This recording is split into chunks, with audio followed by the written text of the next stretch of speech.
আজকে সকালে হুম। আমার এক বন্ধুর সাথে দেখা হয়েছিল, বুঝলে। সে বন্ধুটা আমাকে জিজ্ঞেস করলো প্রশ্ন। সেটা হচ্ছে যে ও 3-4 মাস আগে একজনের কাছে, এক গুরুর কাছে মানে দীক্ষা নিয়েছিল।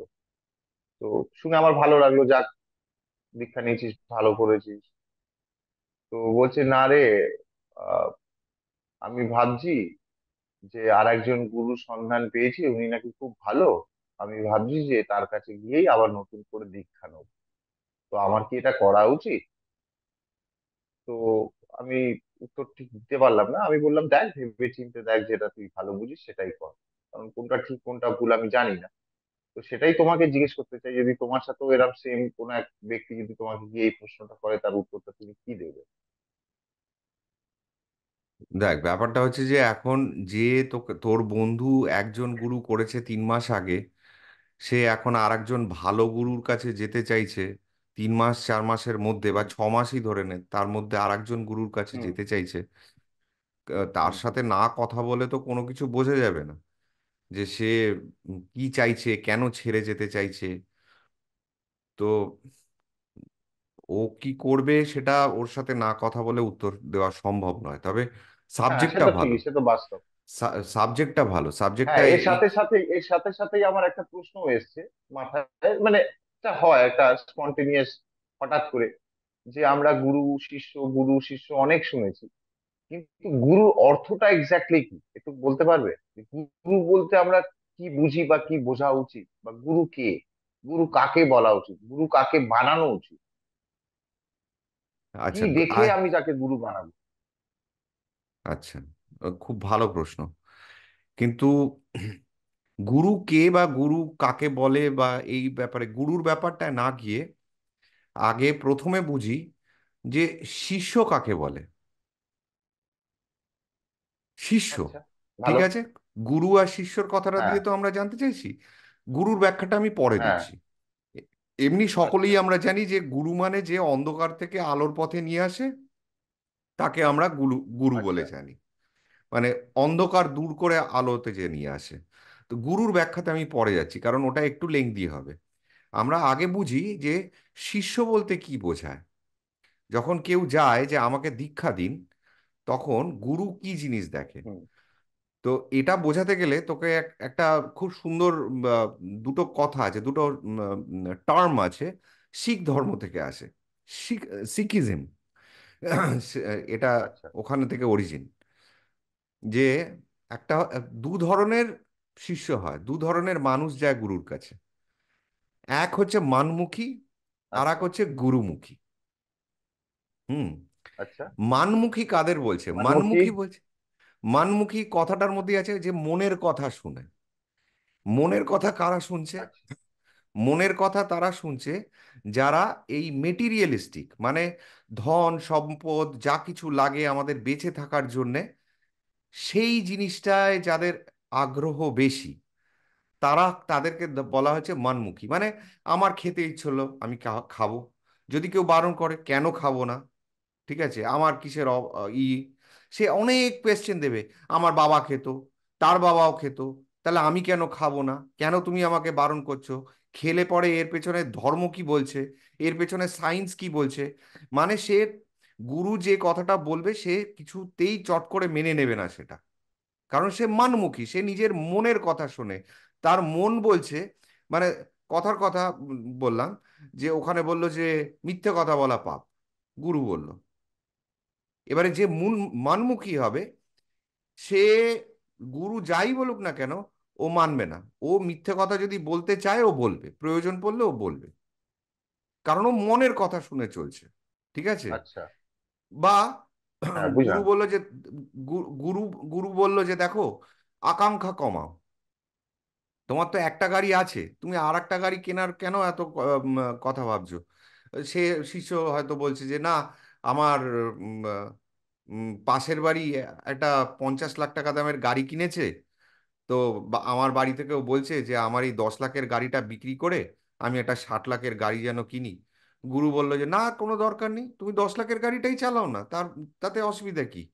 যে মানমুখী হবে সে কিন্তু তখন তর্ক করবে বা কথা শুনবে না, কারণ তার ইগোটা আগে চলে আসছে, তার অহংবোধটা আগে চলে আসছে, মানমুখী। বোঝাতে পারলাম? যে আমার আচ্ছা। ইগো আগে, হ্যাঁ, হ্যাঁ, আমার হ্যাঁ। মান সম্মান আগে, আমার চাহিদা আগে, আমার পরিবার আগে, তারপরে হচ্ছে গুরু। আর গুরুমুখী হচ্ছে যে গুরু বলে দিল যে আজকে তুমি রাত্রির বেলা বাড়ি যাবে না। শিষ্যর বাড়িতে হয়তো 5 মাসের একটা বাচ্চা রয়েছে, যার শরীরটা ভালো নেই। গুরুমুখী যদি হয়, সেই শিষ্য কিন্তু যদি বলে যে আজ রাতে তুমি এখানে থাকবে, তো সে সেই রাতে ওখানেই থাকবে। সে একবার ভুলেও গুরুর কাছে গিয়ে বলবে না যে গুরুজি, আমার উম, পাঁচ কেন মাসের আমি বাড়ি বাচ্চা, যাব না? কেন বাড়ি যাব না, বা আমার 5 মাসের বাচ্চাটার শরীর খারাপ, আজকের দিনটা ছেড়ে দিন না, হ্যাঁ, খুব অসুবিধা হবে। এইসব হ্যাঁ। এইসব কথা বলবেই না। গুরু বলেছে তুমি আজকে রাত্রির এখানে থাকবে, তো এখানে থাকবে। একে বলে গুরুমুখী। তাহলে মানমুখী আর গুরুমুখী, এই হলো শিষ্যের ব্যাখ্যা।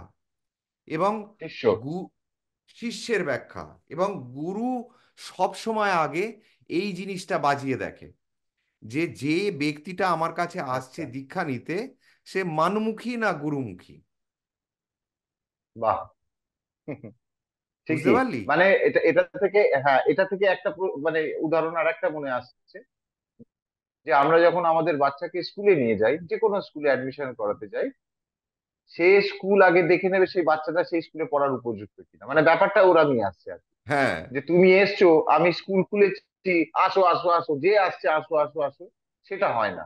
হ্যাঁ, সবারই একটা গ্রেড থাকে, যে আমার স্কুলে পড়তে গেলে বাচ্চাকে এই হতেই হবে, হ্যাঁ। শুধু অ্যাটলিস্ট বাচ্চা এই নয়। এই এই অবধি মেরিট ওর থাকতে হবে।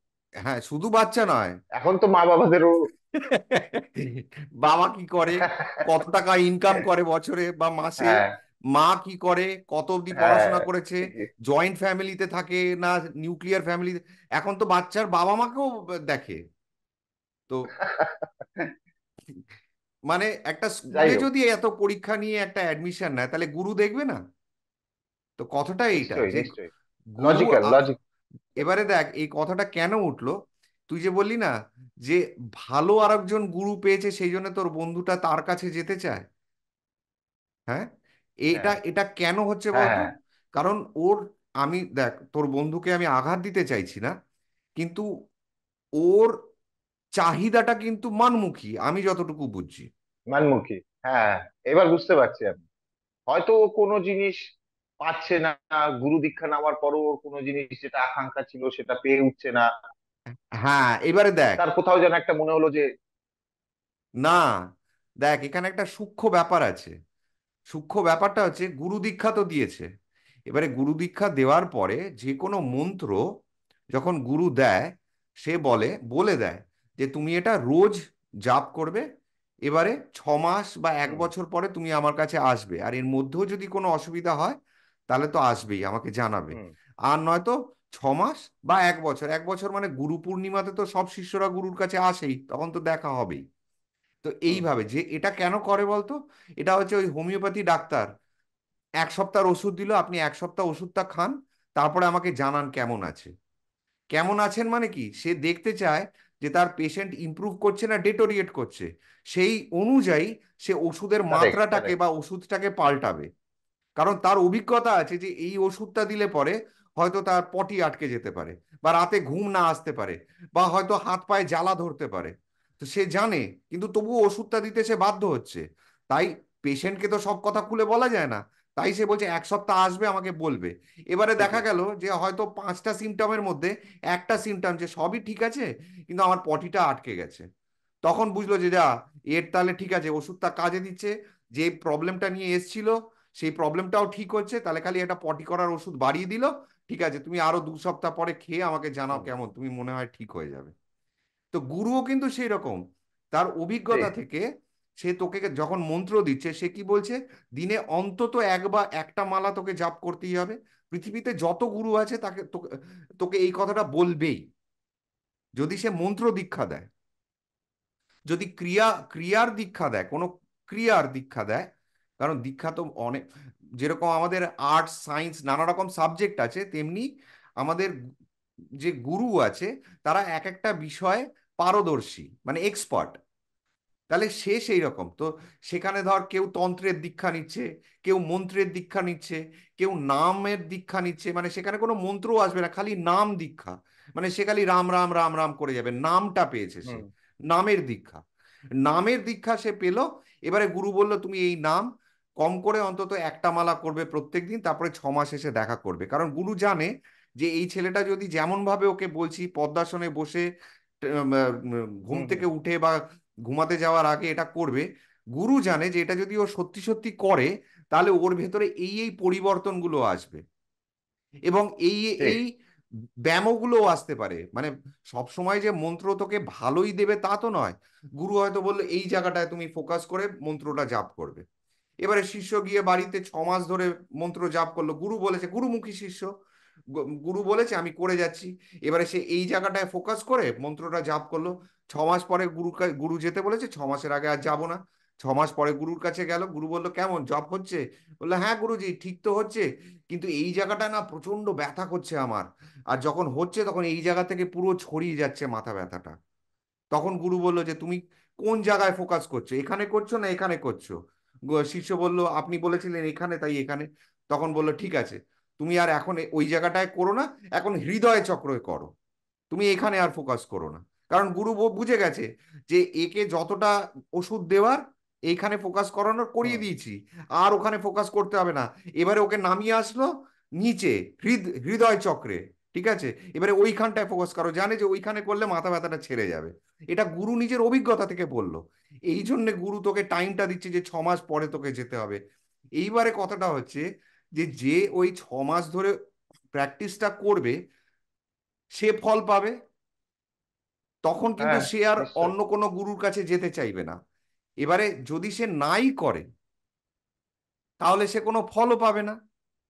এই যে তোর বন্ধু বলল ঠিকই। যে আমি 3 মাস 4 মাস আগে একজনের কাছে দীক্ষা নিয়েছি, কিন্তু আর একটা ভালো গুরুর কাছে সন্ধান পেয়েছি, তার কাছে দীক্ষা নেব। এই ভালোর তো কোনো শেষ নেই, শেষ আছে কি? হ্যাঁ, সে তো একদম। এবারে ভালোর ভালোটা কোনো তোর শেষ নেই। উপরে, তুই কি চাইছিস, তুই কি ভালো বলতে তুই কি বুঝিস, তুই কি চাস, সেটা সেটার উপরে নির্ভর করছে যে তুই কি মানে আহ, এমন একজনকে চাস যার মানে যে দেখতে ভালো, হ্যান্ডসাম, ঠিক আছে, মানে একদম সবসময় মার্সিডিজ বেঞ্জে করে ঘুরছে, এরকম গুরুর সন্ধান করছিস? তাহলে হয়তো তোর ওই যে ঝোপড়ায় থাকা ছেঁড়া জামা পরা সেই গুরু তোর পছন্দ নাও হতে পারে। কিন্তু সেটা যদি হয় তাহলে তুই কিন্তু মানমুখী শিষ্য হলি, গুরুমুখী তুই হলি না। গুরুমুখী হলি না। ঠিকই। মানে তোর আধ্যাত্মিক চাহিদাটা নেই, তোর হচ্ছে মেটিরিয়ালিস্টিক চাহিদা। যে ভাই ওর কাছে ঠিকই। দেখো গাড়ি আছে, তার মানে ওর কাছে গেলে পরে আমি এমন কিছু শিখতে পারবো যেখানে আমারও কালকে গাড়ি হবে, আমারও ব্যবসা ফুলে ফেঁপে ঠিকই। উঠবে।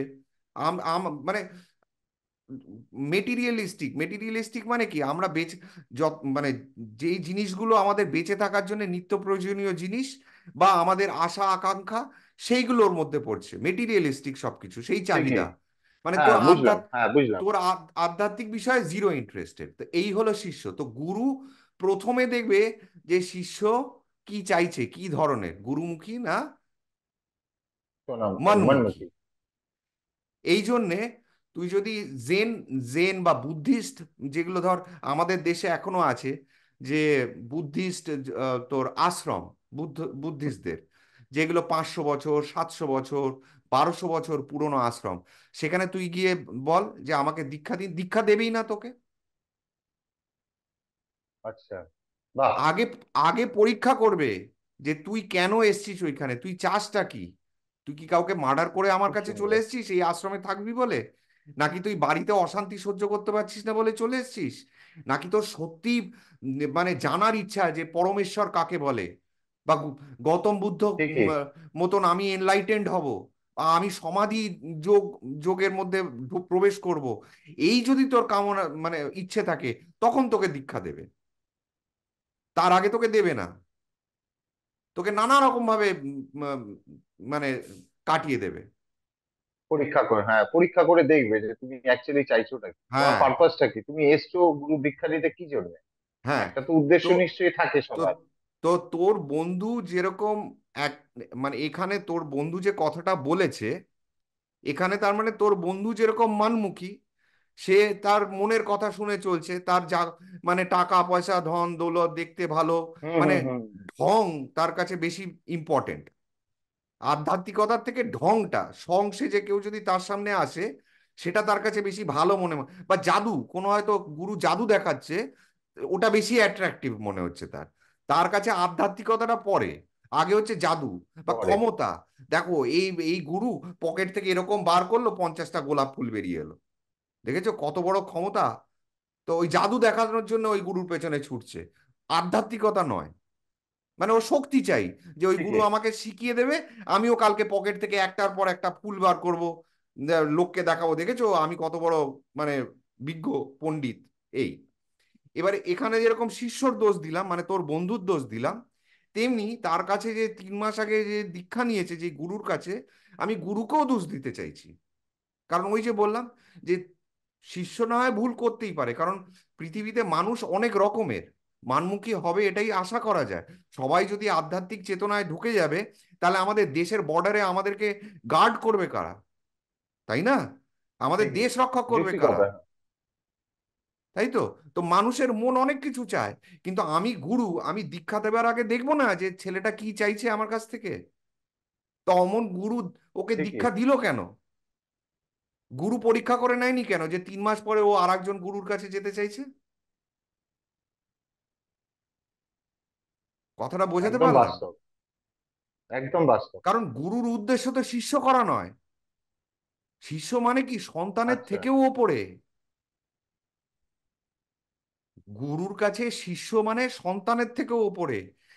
আমরা সন্তানকে জন্ম দিচ্ছি এবং বাবা মা হিসেবে তাকে মানুষ করার চেষ্টা করছি, যাতে মানুষের মতন সে যতদিন বাঁচবে মান সম্মান ধন সম্পদ নিয়ে বেঁচে থাকবে।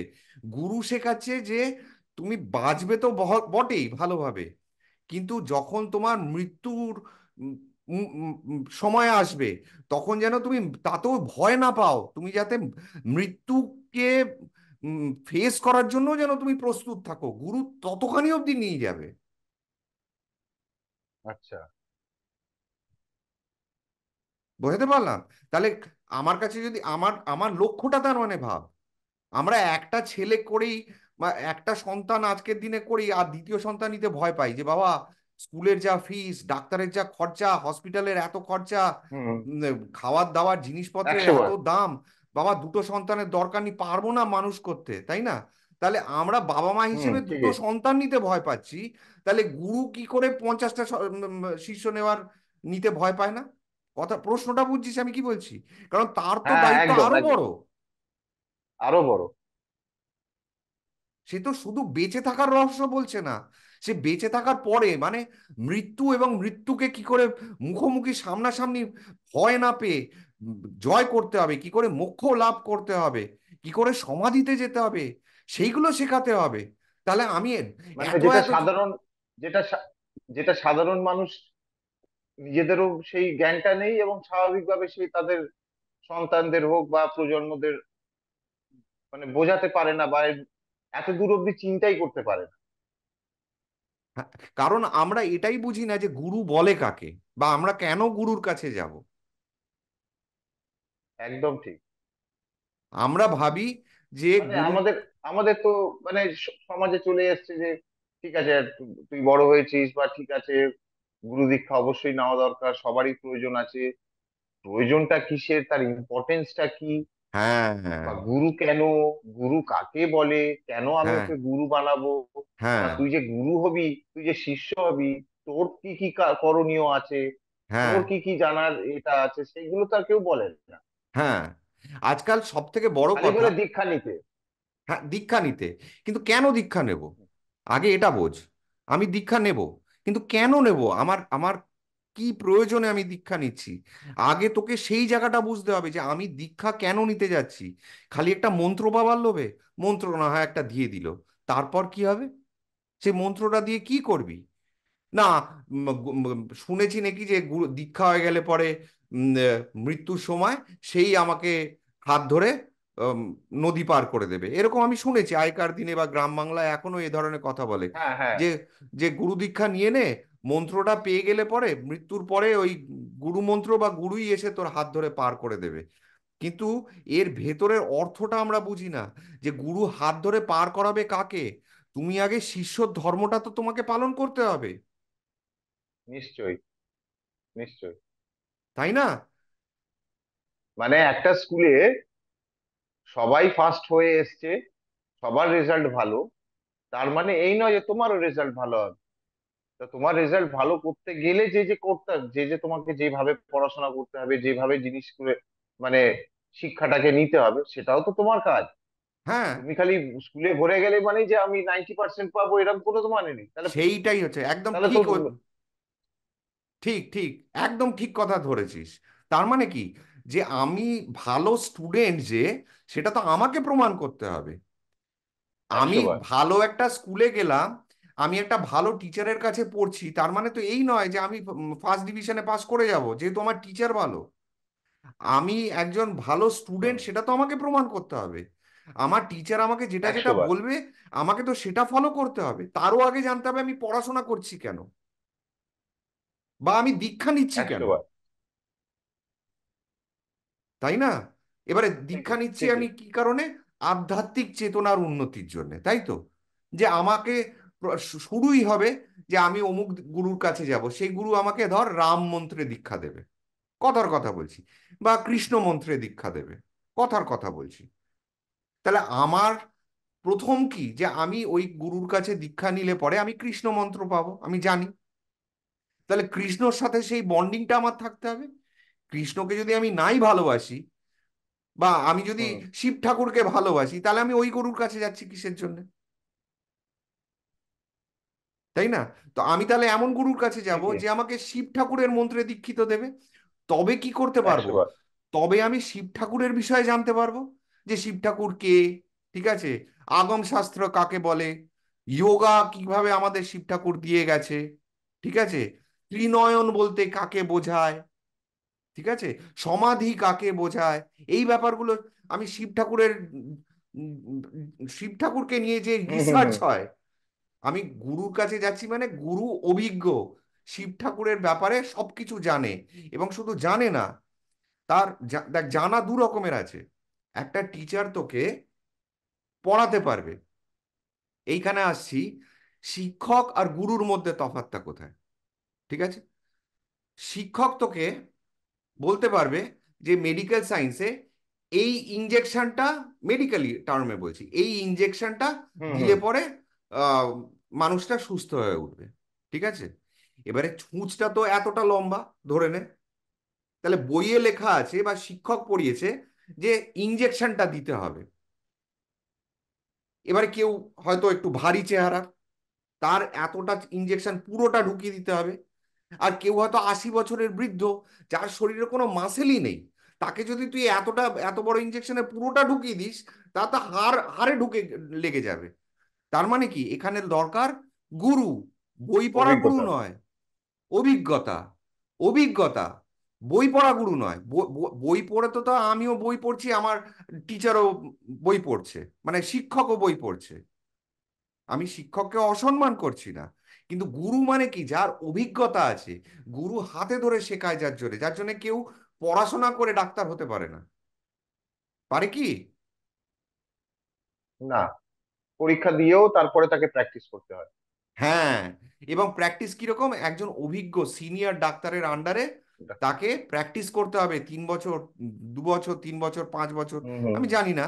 কিন্তু মনে হয় আমি যতদূর, হ্যাঁ, 3 বছর তো বোধহয় মিনিমাম প্র্যাকটিস করতে হবে, যেখানে হাতে ধরে শেখাবে যে কিভাবে কি করতে হয়। একটা বাচ্চাকে ঠিকই। একই ইঞ্জেকশনের সাইজ, একটা বাচ্চাকে কতটা ঢোকাবে, একটা হুম। বয়স্ককে কতটা ঢোকাবে, একজন মহিলাকে কতটা সিরিঞ্জ ঢোকাবে, কিভাবে দেবে, যার জন্য তুই দেখবি অনেক সময় একজন ডাক্তার আসলো, ছুঁচ ফোটালো, ব্যথাই হলো না, টেরই পেলি না। আর আরেকজন ছুঁচ ফোটালো, 5 বার ছুঁচ ফোটালো, ফুলে গেল জায়গাটা, রাতে জ্বর চলে এলো, রক্ত বেরোচ্ছে, কত রকম তফাৎটা, বুঝতে পারছিস? তাহলে তোকে গুরুর প্রয়োজন এইখানে, কারণ গুরু তোকে অভিজ্ঞতা থেকে জ্ঞানটা দেবে। আর শিক্ষক হচ্ছে যে তার বিদ্যা থেকে তোকে জ্ঞানটা দিচ্ছে, শিক্ষাটা দিচ্ছে, জ্ঞান নয়, শিক্ষা বলবো। বোঝাতে পারলাম আমি কি বলছি? হ্যাঁ, দুটোর কাজ আলাদা আলাদা। দুটোর কাজ আলাদা শিক্ষক আলাদা। শিক্ষকের কাজ কর। হ্যাঁ। আজকে তুই দেখ না, আজকে তো এত ইঞ্জিনিয়ারিং স্টুডেন্ট আছে চারিদিকে, তাই তো? তাদেরকে বলতো যে একটা রিক্সা বা একটা সাইকেল একদম পুরো আগামাস্তরা খুলে আবার নতুন করে লাগাক, বই পড়া বিদ্যা যদি হয় সে পারবে না। কিন্তু তুই নাও, একটা, কেন পারবে না বই, না কেন কারণ পারবে না? তার কারণ তার কাছে অভিজ্ঞতা নেই, তো সে ইঞ্জিনিয়ার, কিন্তু তার কাছে অভিজ্ঞতাটা নেই, তার কোনো গুরুও ছিল না। কিন্তু সেই যদি এখন মানে একটা মানে রাস্তার দোকানে যারা সাইকেল সারাচ্ছে, তারা হয়তো গ্র্যাজুয়েট নয় বা ইঞ্জিনিয়ারিং কলেজে যায়নি, কিন্তু তারা দেখ ওই ওই যে শিক্ষাগত যোগ্যতা দিয়ে যে ইঞ্জিনিয়ার, তার থেকে বেটার হচ্ছে সাইকেল সারিয়ে দেবে। তুই বল না, আমাদের যে সাইকেল সারায়, রিক্সা সারায়, হুম হুম হুম কজন হুম। তোর ইঞ্জিনিয়ার রে এদের মধ্যে থেকে? কেউই কজনের নয়। বই, হ্যাঁ, কজনের বই পড়া বিদ্যা আছে? সবাই ওই গুরুবিদ্যা ভাঙিয়ে খাচ্ছে। তাদের কেউ না কেউ গুরু আছেই আছে, যে হাতে ধরে শিখিয়েছে, যে দেখো এইভাবে চাকাটা খুলতে হয়, এইভাবে হাওয়াটা বার করতে হয়, নয়তো মুখের মধ্যে এসে হাওয়াটা লাগবে, এই স্প্রিংটা এইভাবে খুলতে ঠিকই। হয়, নয়তো হাতে এমন ব্যথা পাবে যে 3 দিন হাত টন টন করবে। এগুলো বইয়ে লেখা থাকে না, এটা গুরু বলে দেবে। একদম ঠিক। তাহলে শিক্ষক আর গুরুর মধ্যে তফাৎটা এইখানে। গুরু নিজের অভিজ্ঞতা থেকে, একটা সামান্য উদাহরণ দিচ্ছি পরমহংসদেবকে নিয়ে। পরমহংসদেব যখনই ধ্যানস্থ হতেন প্রথম প্রথম, তো উনি মাকে দেখতে পেতেন, পেতেন তো, এর আগেও বলেছি। এবারে তোতাপুরি আসেন একদিন। তোতাপুরি হচ্ছেন একজন এক্সপার্ট এই বিষয়ে। তো তোতাপুরি এসে জানতে পারেন যে পরমহংসদেব যখনই ধ্যানে বসেন, উনি তখন মায়ের সাথে কথা বলছেন, খেলছেন, মাকে খাওয়াচ্ছেন, মানে এইসব হচ্ছে। তোতাপুরি তখন বুঝতে পারে যে এ কিন্তু নির্বিকল্প সমাধি কাকে বলে এখনো সেটা বোঝেনি। বোঝেনি। নির্বিকল্প সমাধি মানে কি? যেখানে মনের ভেতরে কোনো চিন্তা ভাবনা কিছু থাকবে না, যেখানে আমি ব্যাপারটা থাকবে না। ব্রহ্মে লীন হয়ে যাওয়া যাকে বলে, সেই ব্রহ্মর সাথে লীন কখন হয়? যখন নির্বিকল্প সমাধিতে একটা মানুষ ঢোকে, সমাধি। তখনই সে ব্রহ্মলীন হতে পারে। তার আগে যেটা হয় সেটাকে বলা হয় সবিকল্প সমাধি। সবিকল্প আর নির্বিকল্প। তো সবিকল্প আচ্ছা। সমাধিতে তোর কল্পনা থাকছে, ঠিক আছে? ঠিক। তো তোতাপুরি বুঝে যায় যে এই নির্বিকল্প সমাধিতে ঢোকেনি এখনো পরমহংসদেব। মাকে দেখতে পাচ্ছে মানে কি? ডুয়ালিটি, দ্বৈত। দ্বৈত মানে ডুয়ালিটি। হুম। পরমহংসদেব রয়েছেন এবং মা আর কালী মা রয়েছে, রয়েছেন। দুটো সত্তা, তার মানে আচ্ছা। দ্বৈতবাদ। ঠিক আছে, ডুয়ালিটি। তো তখন উনি ওনাকে, মানে বড় গল্পকে ছোট করে বলছি, যে উনি পরমহংসদেরকে বুঝিয়ে দেন যে তুমি কি নির্বিকল্প সমাধিতে ঢুকতে চাও, ব্রহ্মের সাথে লীন হতে চাও বা ব্রহ্মকে জানতে চাও? তো পরমহংসদেব বলে হ্যাঁ। বড় গল্প থেকে, মানে বড়টাকে উনি তো হুম মাকে হুম আছে, হুম। যে মাকে জিজ্ঞেস করে আসি। হ্যাঁ তোতাপুরি বলবে যে ঠিক আছে, হ্যাঁ জিজ্ঞেস হ্যাঁ। করে এসো। তো বলবে হ্যাঁ, মা আমাকে পারমিশন দিয়েছে। তারপরে উনি আরম্ভ করেন ব্যাপারটা। না, বড় গল্প, আমি ছোট করে বলছি। তো যাই হোক, এবারে পরমহংসদেব ঢোকেন, সমাধিস্থ হন প্রথম দিন। এবারে তোতাপুরি দেখে যে 1 ঘন্টা গেল, 2 ঘন্টা গেল, 3 ঘন্টা গেল, এই করতে করতে সারা দিন চলে গেল, রাত হয়ে গেল। তো রামকৃষ্ণদেব ধ্যানস্থ হয়ে বসে আছেন। তোতাপুরি কিছু বলেন, নিজের কুঠিরে চলে যান, রাতে ঘুমিয়ে পরের দিন সকালবেলা আসেন। পরের দিন এসে দেখেন মানে রামকৃষ্ণ, সেকেন্ড ডে। হ্যাঁ, তখনও পরমহংসদেব একভাবে বসে আছে। ঠিক আছে, এই করতে করতে সারা দিন কেটে গেল, দ্বিতীয় দিনও পুরো দিন কেটে গেল, রাত্রির হলো। তোতাপুরি সেদিনও কিছু বলল না, নিজের কুঠিরে চলে গেল। তৃতীয় দিন সকালবেলা এসে দেখেন পরমহংসদেব তখনও একভাবে বসে আছে। ভাব, মানে কত বড় যোগী তিনি! আমরা তো মানে 5 মিনিট এক জায়গায় বসতে চাই না, 5 ঘন্টা তো আমাদের কাছে মানে বিশাল ব্যাপার, 5 ঘন্টা এক জায়গায় বসে থাকা। সেখানে উনি 3 দিন মানে বসে আছেন। এবার সকাল থেকে, মানে 3 দিনের মাথায় আর কি, তোতাপুরি দেখছে যে একই অবস্থা। তখন তোতাপুরি রিয়েলাইজ করে, মানে বুঝতে পারে যে না, এখন যদি আমি রামকৃষ্ণদেবকে যদি না ফিরিয়ে আনি, তাহলে আর কোনোদিন ফেরাতে পারবো না। মানে মানে এটা দেহ, তো তার মানে ওনার ওনার অভিজ্ঞতা থেকে উনি ভাবলেন।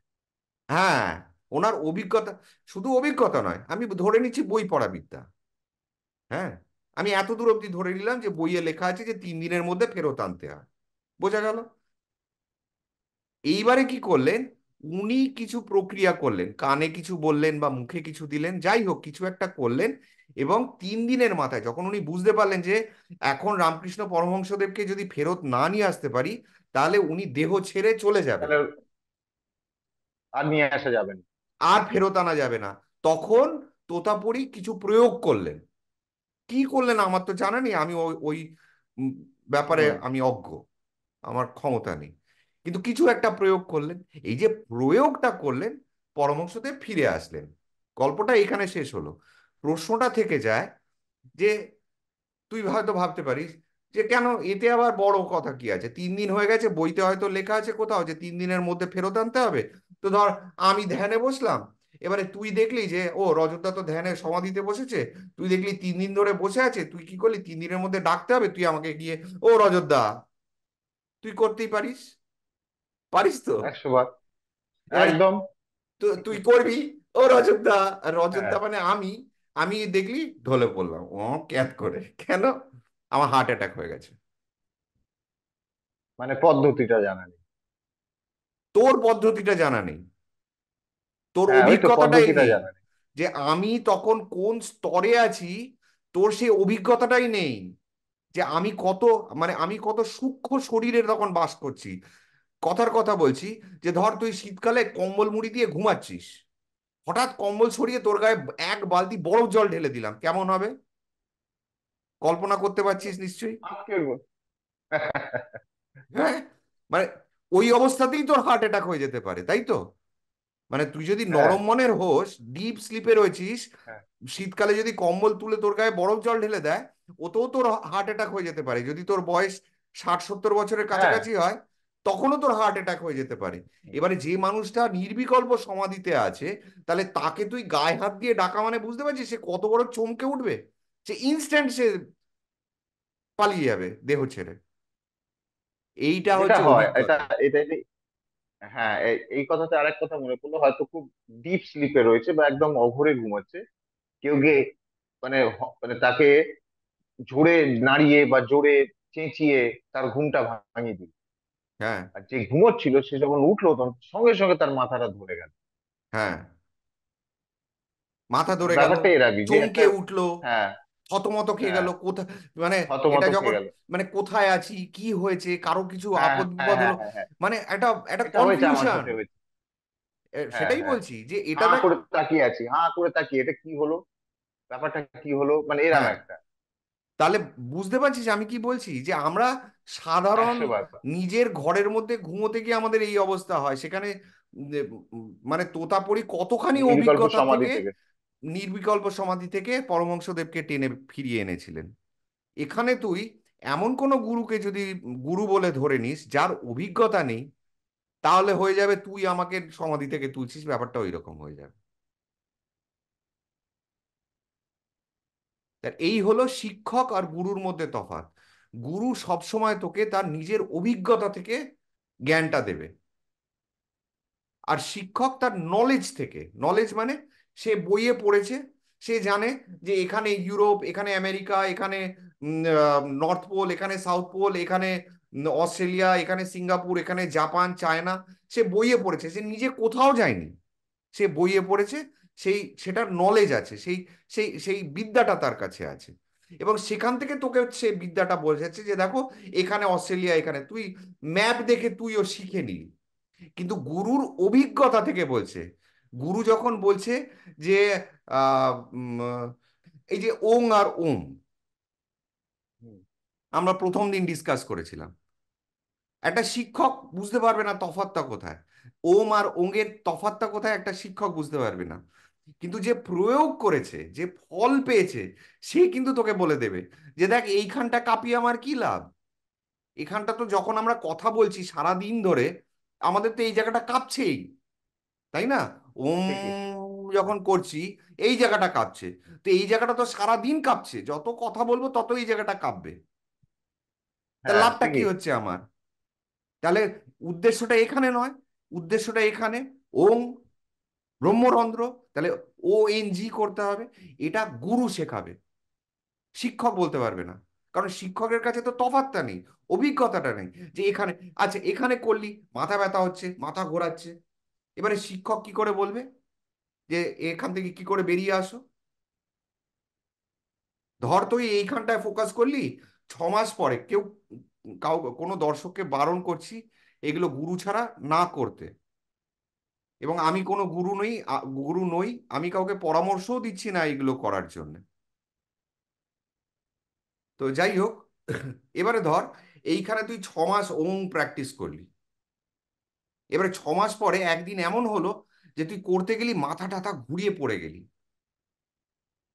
এবারে কিন্তু কোনো শিক্ষক পৃথিবীতে নেই যে তোকে উত্তরটা বা এর সমাধান বলে দেবে। তুই তখন কি করবি? তুই তখন কি করবি? সেই জন্য গুরু দরকার, শিক্ষক নয়। কারণ বইয়ে তো এগুলো লেখা নেই, বইয়ে তো অনেক সিমটম রয়েছে। ঠিক আছে? তো গুরু তখন বলবে যে আচ্ছা, তোমার এটা হচ্ছে, কোনো চিন্তা করার দরকার নেই। তুমি তুমি যখন ওং বলতে, তুমি নিঃশ্বাসটা কিভাবে নিতে, তোমার জিভটা কোনখানে কোন আলটাকড়ায় থাকতো, তুমি ওংটা কোন জায়গা থেকে বলতে, কতক্ষণ ধরে বলো, আমার সামনে বসে করে দেখাও। এইবারে গুরু বুঝলো যে আচ্ছা আচ্ছা, ও এইখান থেকে ওং বলছে, নাক দিয়ে নিঃশ্বাস নিচ্ছে। এই ধর 20 সেকেন্ড ধরে ও ওং জপটা করছে। ঠিক আছে? এবং ওং যখন করছে, ওর চোখের পাতা নড়ছে না। ব্রহ্মতালুতে হাত দিয়ে দেখলো, হ্যাঁ কম্পন হচ্ছে। টিপে দেখলো, হ্যাঁ নরম নরমও লাগছে। গুরু, আমি উদাহরণ দিচ্ছি। হুম। তখন গুরু বলল যে শোনো বাবা, আগামী 15 দিন তুমি কোনো মেডিটেশন করবে না, আর নাকে ক্লিপ মেরে রাখো এরকম করে, বুক দিয়ে নিঃশ্বাস নাও, নাক দিয়ে আর নিঃশ্বাস নেবে না। বুঝতে পারলি? কেন, এটা কেন? আমি আমি অত রহস্যের মধ্যে যেতে চাইছি না, আচ্ছা, টেকনিকে যেতে চাইছি না। আমি আচ্ছা, একটা আচ্ছা। আমি একটা জিনিস বোঝানোর জন্য বললাম যে নাক দিয়ে নিঃশ্বাস নিয়ে যখন ও এইভাবে উঠেছে, যে কোনো পদ্ধতি দিয়ে, মানে একটা তো, যখন তুই কোনো পদ্ধতি ফলো করে একটা জিনিস অ্যাচিভ করছিস, তখন তার ঠিক উল্টো পদ্ধতিতে ফিরে আসতে হবে সেই জিনিসটাকে নামানোর জন্য। আচ্ছা, বুঝতে বোঝা পেরেছি। গেল? ক্লিয়ার। তুই যেই যেই পদ্ধতি ফলো করে তুই এই জায়গায় পৌঁছেছিস, এবং যেটা তোকে অস্বস্তি দিচ্ছে, সেই জায়গাটা থেকে বাঁচার উপায় হচ্ছে সেই পদ্ধতিতেই তোকে রিভার্সে আসতে হবে, ব্যাকে আসতে হবে। সেই জিনিসগুলো করলে চলবে না, তার উল্টো উল্টো গুলো করতে হবে। তাহলে একমাত্র গুরু সেটা বলতে পারবে যে আচ্ছা, তুমি তাহলে এখন নাক দিয়ে 15 দিন বা 1 মাস তুমি নিঃশ্বাস নেবে না। বা হয়তো তাকে বললো যে ঠিক আছে, তুমি ওং না করে এখন তুমি অন্য আরেকটা হয়তো, তাকে নাম বললো যে তুমি রাম নাম জপ করো, তোমাকে আর ওং করতে হবে না আপাতত 6 মাস। বোঝা গেল? সে, এটা কিন্তু অভিজ্ঞতা থেকে আসবে, এটা কিন্তু কোনো শিক্ষক তোকে বলতে পারবে না। আর এই জন্যই গুরু দরকার। কারণ আজকে ইউটিউবে তো তো সবকিছু আছে। এই যেরকম ধর কথার কথা, এই দেখবি কত জায়গায় লোকে বলে বেড়াচ্ছে, এই তোর কি বলে, আহ কুণ্ডলিনী যোগা। তো কুণ্ডলিনী যোগাতে যদি তুই ইউটিউব দেখে করিস, আমি তোকে গ্যারেন্টি দিচ্ছি যে যদি তোর কুণ্ডলিনী জেগে যায়, তোকে পাগলা গারদে যেতে হবে। আচ্ছা। কারণ কুণ্ডলিনী যোগা মানে, আমি কিন্তু কুণ্ডলিনী যোগা প্র্যাকটিস করিনি। ঠিক আছে? কিন্তু কুণ্ডলিনী যোগা হচ্ছে তোর এনার্জি, আমাদের শরীর কি বলেছিলাম আগে তোকে, আগে বোধহয় বলেছি যে হুম, আমাদের হুম। শরীর হচ্ছে কেমিক্যাল আর ইলেকট্রিসিটি, এনার্জি, আর এই দুটো দিয়ে ইলেকট্রিসিটি। চলে। হুম। কুণ্ডলিনী যোগা মানে তোর এনার্জি, যে আমাদের যে মূলাধার, যে নিচে টেস্টোস্টেরন, মানে প্রস্টেট গ্ল্যান্ডটা যেখানে থাকে সেটা হচ্ছে মূলাধার। হ্যাঁ, হ্যাঁ। মূলাধারে যখন টেস্টোস্টেরন জমে যায়, মানে তেজ যাকে বলা হয়, তেজস, তেজ, টেস্টোস্টেরন, যার জন্য আমাদেরকে কি বলা হয় যে কুণ্ডলিনী যোগা করতে গেলে পরে তোমাকে ব্রহ্মচর্য পালন করতে হবে। বুঝতে পারছিস?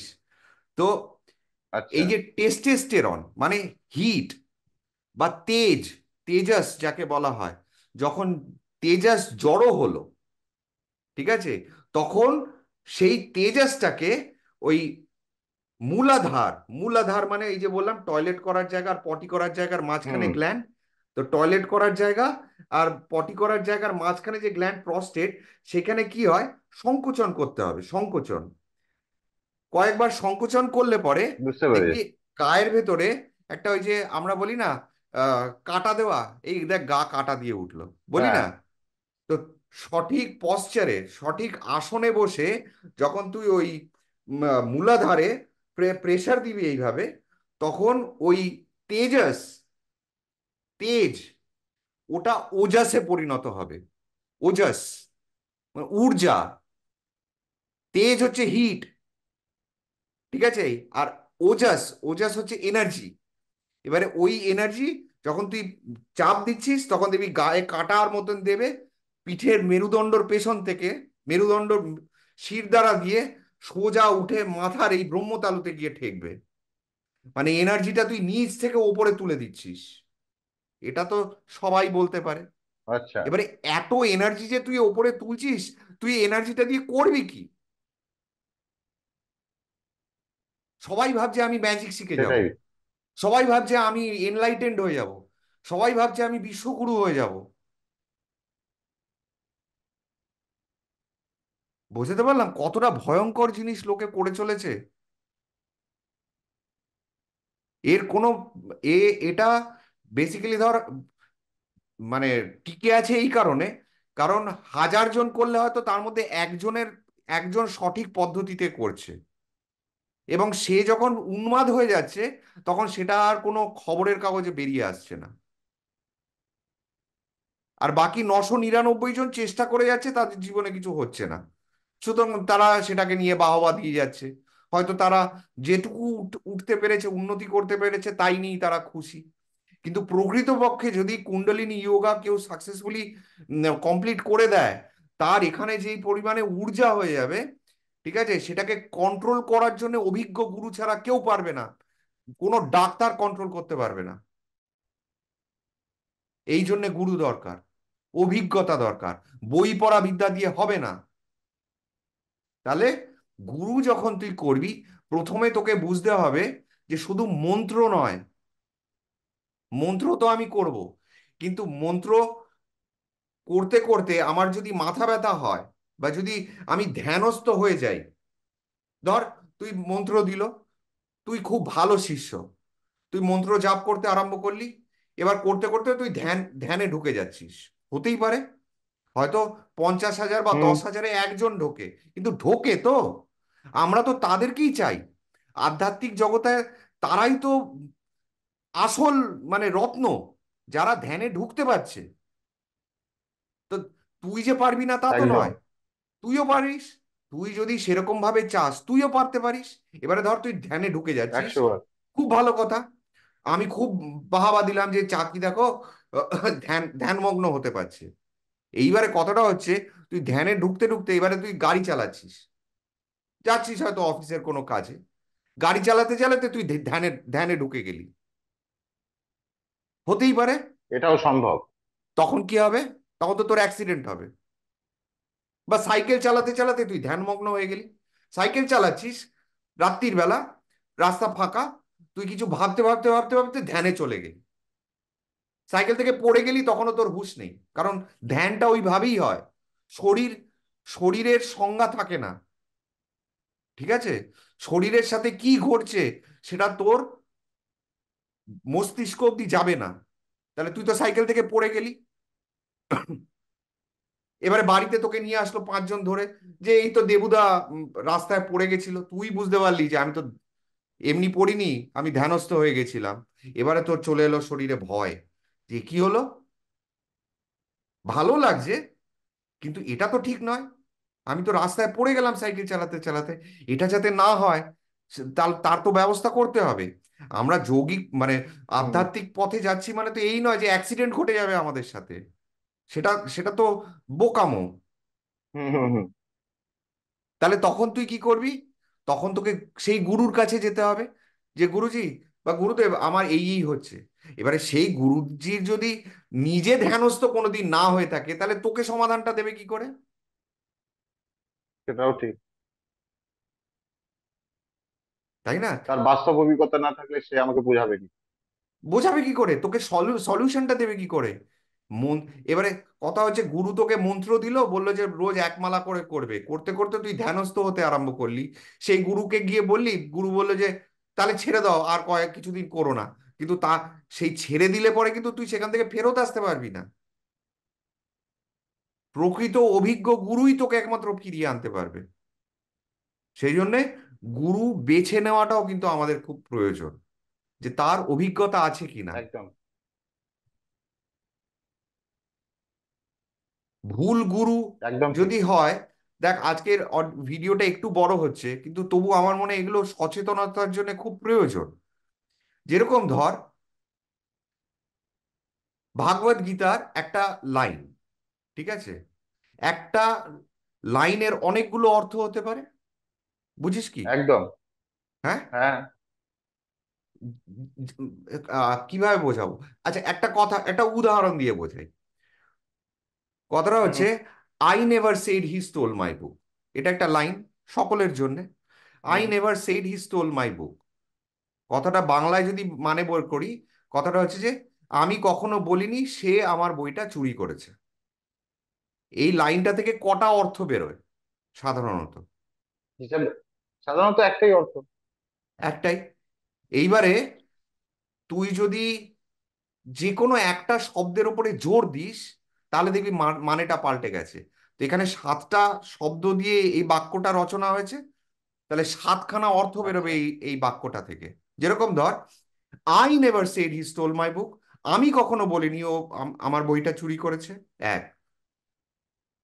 I never said he stole my book, আমি কখনো বলিনি ও আমার বইটা চুরি করেছে, মানে কখনো বলিনি, জোর দিচ্ছি। দুটো মানে হলো।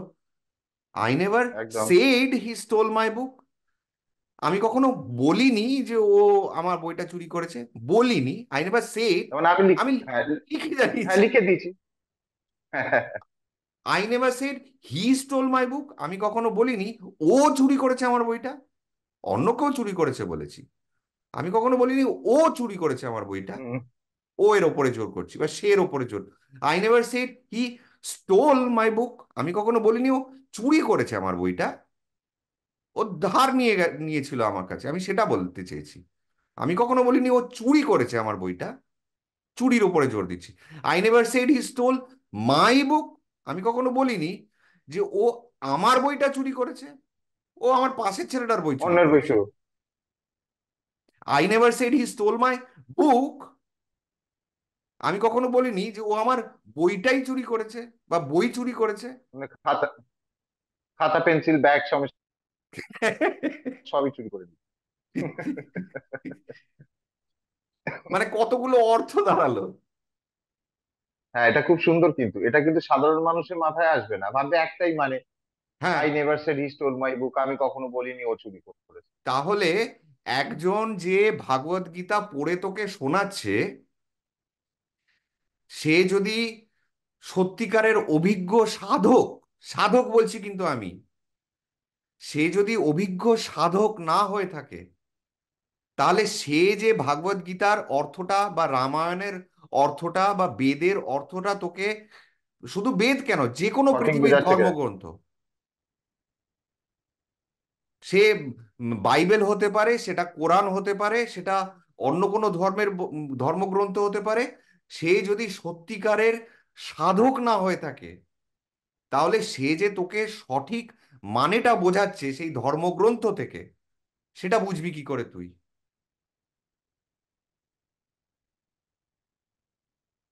মানে কতটা ডেঞ্জারাস হতে পারে, আমি এটা বলার চেষ্টা করছি। একদম। কারণ সবই তো শব্দের খেলা। একদম।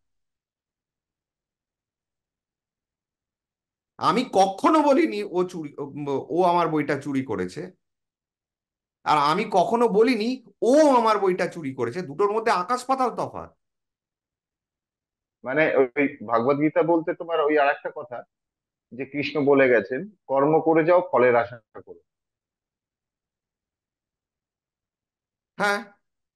এই এবার সাধারণ মানুষ, আমরা এই কথাটা শুনি, আমরা কোনোদিন গীতা, যেমনি আমি কোনোদিন গীতা পড়ি। তো আমার কাছে কথাটা হলো, কর্ম করে যাও, ফলের আশা করো না, মানে আমি যে কাজটা করছি কাজ করে যাই, মাইনে দিক না দিক, মানে আমি অর্থ দিয়ে আর কি বুঝি। মানে আমি কাজ করব ফল, মানে আমি যে চাকরিটা করছি তার ফলটা কি, তার ফলটা হচ্ছে আমার মাইনে, আমার স্যালারি। সাধারণ মাথায় আমি বলছি, একটা সাধারণ কথা। তার মানে আমি কর্ম করে যাব, ফলের আশা করব। মানে আমি চাকরি করে যাব, মাইনের আশা করব। এইবারে দেখ, এইটা এটা তুই, এবার এর যে অর্থটা, হ্যাঁ, যে কর্ম মানে চাকরি করা বোঝাচ্ছে না, সাধারণভাবে বলছি, সেটাই। সেটাই আমরা বলতে তো জানি চাইছিস তো? কর্ম, কর্ম মানে কাজ। হ্যাঁ, কর্ম মানে কাজ।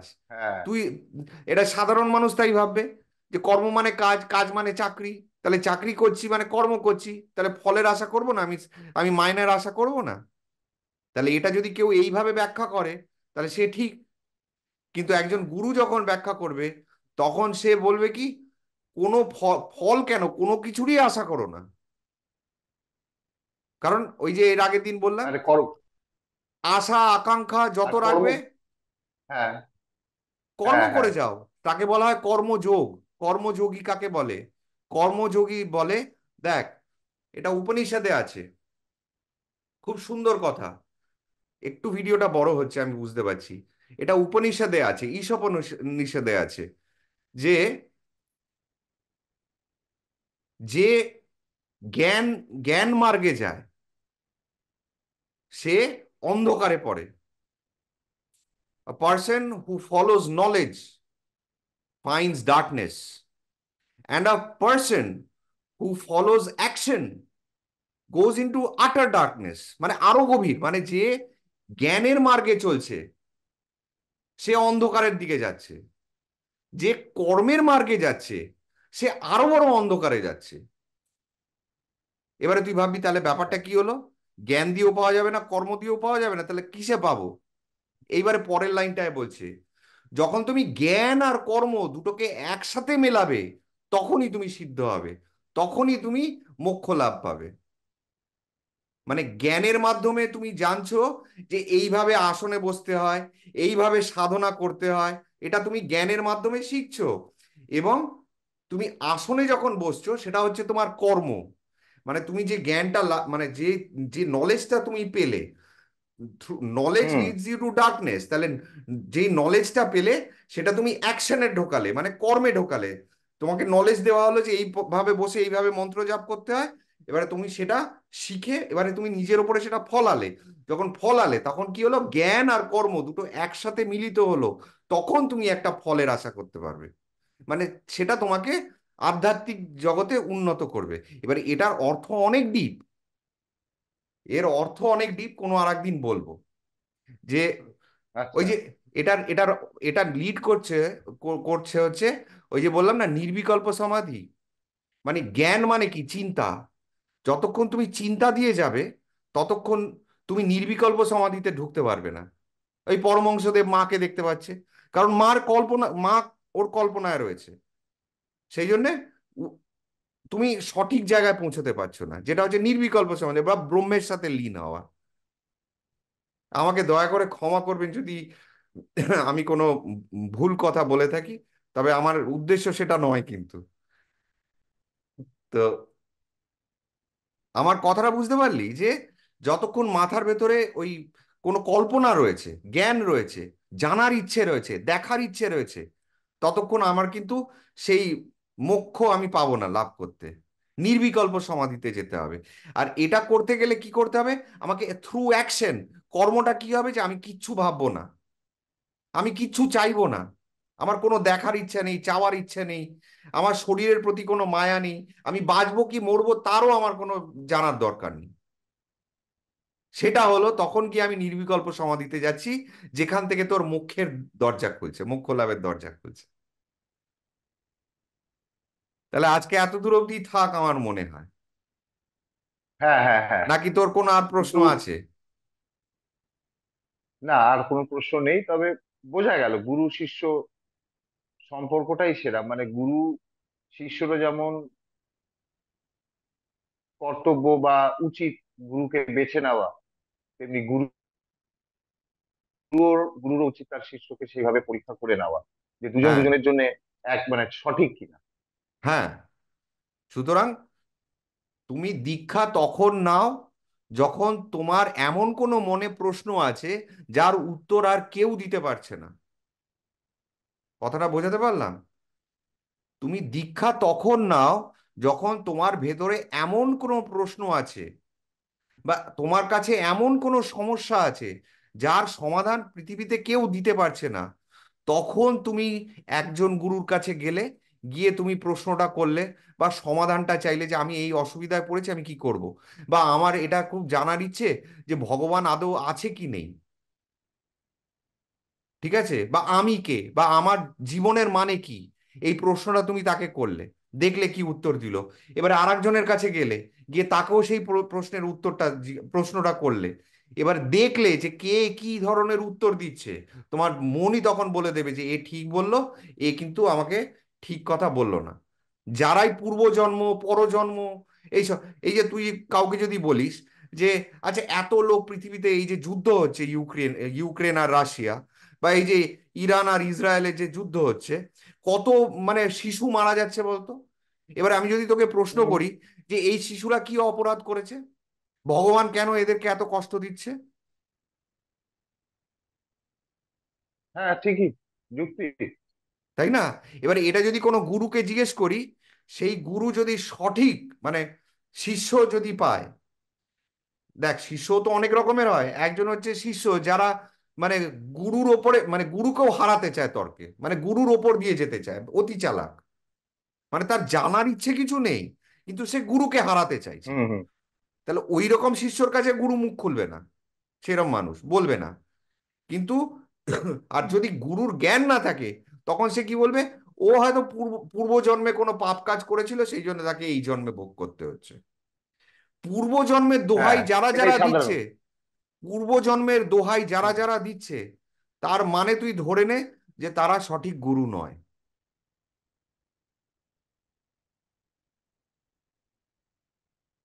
আচ্ছা, এটা আমার আমার অভিজ্ঞতা থেকে আমি বলছি। মানে তুমি বলতে চাইছো পূর্বজন্ম বলে কিছু হয় না, এটাই কি? পূর্বজন্ম আছে, পূর্বজন্ম আছে, কিন্তু সেটা অন্য কোনো শরীরে, অন্য কোনো জায়গায়, উম, এই গরু ছাগল হয়ে আমি জন্মেছি, বা আমার অন্য কোনো মানুষের শরীর ছিল, তা তা নয় পূর্বজন্ম। পূর্বজন্ম মানে এই জন্মেই, তুই বল না, তুই আজকে যেরকম দেখতে আছিস, 5 বছর বয়সে তুই এরকম দেখতে ছিলি? না। তাহলে 5 বছরের ওই সেই ছেলেটা গেল কোথায়? সেই ছেলেটা মরে গেছে। হ্যাঁ, মরে গেছে কি না, সেই ছেলেটা আর আছে বেঁচে? সেই ছেলেটা তো না। পুতুল খেলতে ভালোবাসতো। সেই ছেলেটা তো পুতুল খেলতে ভালোবাসতো। সেই ছেলেটা তো সাইকেল চালাতে ভালোবাসতো। তুই এখন গাড়ি চালাতে ভালোবাসিস। সেই ছেলেটা পুতুল খেলতে ভালোবাসতো, এখন তুই বলিস পুতুল কেনা মানে পয়সার অপচয়। সেই ছেলেটা আইসক্রিম খেতে ভালোবাসতো, তোর এখন আইসক্রিম পছন্দ নয়, মিষ্টি খেতে চাস না, ভয় আতঙ্ক বাবা সুগার হবে। তো সেই ছেলেটা গেল কোথায়? মরে গেছে। আমি একটা সামান্য আচ্ছা। উদাহরণ দিলাম তোকে যে আমরা হুম। এই একটাই জন্মে অনেকবার মরি। সে কিন্তু আমরা বুঝতে পারি না। এই যে বললাম না যে ধর্ম, ওই একটা লাইন কথা দেওয়া আছে পূর্বজন্ম, আমি আক্ষরিক অর্থে আমি ধরে নিচ্ছি পূর্বজন্ম মানে আগের জন্ম, যেখানে আগের আমি জন্ম। অন্য কোনো শরীর নিয়ে জন্মেছিলাম। সেটার মানেটা বার করো। আরে আমি যখন মায়ের পেটে ছিলাম তখনও তো আমার জন্ম হয়ে গেছে। সেই যে- সেই সেই সেই সেই সেই আমি আর আজকের আমি কি এক?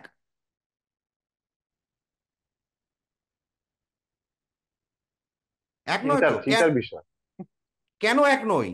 কেন এক নই বলতো, কেন এক নই? মায়ের পেটে একটা শিশু 9 মাস ধরে থাকতে পারে কেন? কারণ তার ভেতরে অহংবোধই আসেনি, আমি ব্যাপারটাই আসেনি।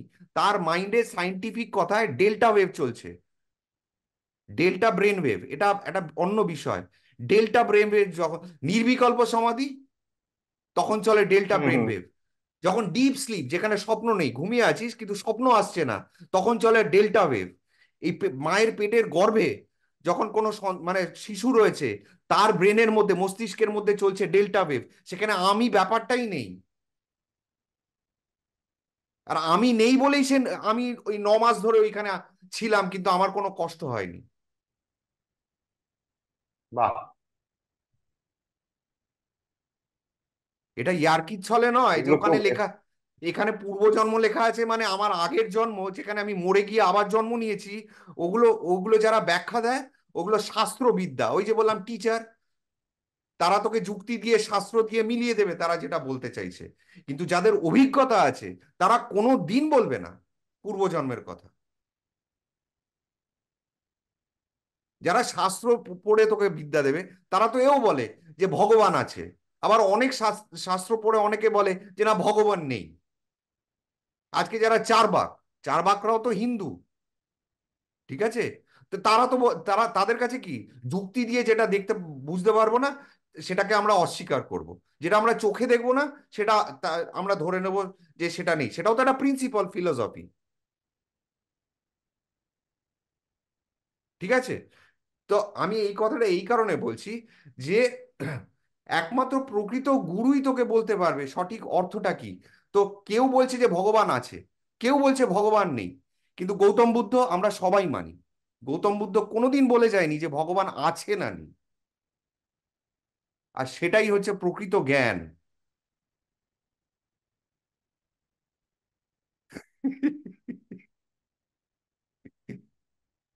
মানে সত্যি কথাই, মানে এগুলো ভাবার বাইরে, এগুলো ভাবার বাইরে। এগুলো খুব ডিপ কোয়েশ্চেন্স। দেখ, আমি যে কথাগুলো হুড়পাড় করে আড্ডার মাধ্যমে বলছি, কথাগুলো হয়তো শুনতে খুব মনে হচ্ছে যে এ হয়তো বলে যাচ্ছে। যে বোঝার সে আমার কথা বুঝবে, আর যার আঘাত লাগার তার আঘাত লাগবে। কিন্তু আমি আশা করব যে আমি যে কথাগুলো বলছি তাকে ভেবে দেখ। তার যদি অভিজ্ঞতা থেকে থাকে এই বিষয়ে, তাহলে সে আমার বিরুদ্ধে যাবে না। আমার বিরুদ্ধে তারাই যাবে যাদের অভিজ্ঞতা নেই, যারা শুধু বই পড়া বিদ্যা মুখস্থ করে সমাজে নেচে বেড়ায়। তাদের হয়তো খারাপ লাগতে পারে, কিন্তু যাদের অভিজ্ঞতা আছে তারা বুঝতে পারবে আমি কি বলছি। যাক, এগুলো নেওয়ার মতো, মানে চট করে নেওয়া যাবে না ব্যাপারটা আর কি। মানে মানে আলোচনাটা এমনই, বা টপিকটা এমনই, মানে মানে মানে আমি কি বলছি, মানে আমার ভাষা নেই আর কি, এরকম একটা ব্যাপার। হ্যাঁ, তোকে কি করতে হবে, এই ভিডিওটা বেশ কয়েকবার ঘুরিয়ে ঘুরিয়ে শুনতে হবে যে আমি বলতে কি চাইছি।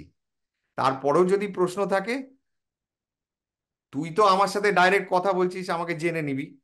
আর যদি আমাদের দর্শক বন্ধুদের প্রশ্ন থাকে, তাদেরকে বলি যে আপনারা একটুখানি কমেন্ট সেকশনে লিখে আমাকে জানান যদি প্রশ্ন থেকে থাকে।